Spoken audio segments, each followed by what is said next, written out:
वेळेला 3 वेळेला लोकसभेमध्ये आणि राज्यसभेमध्ये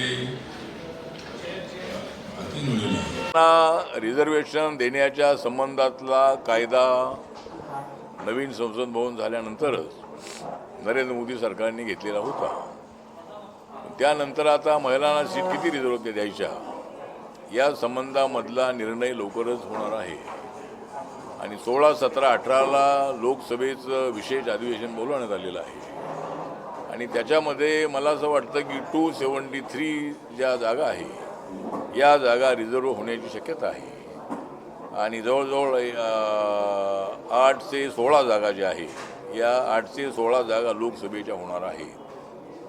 त्यामुळं महिलांना एक मोठा न्याय मिळणार आहे आणि हा जो कायदा आहे हे रिझर्वेशन आहे 2029च्या लोकसभा निवडणुकीमध्ये आणि त्यावेळेला आणि त्यानंतर होणाऱ्या विधानसभेच्या निवडणुकीमध्ये हे आरक्षण लागू होणार आहे.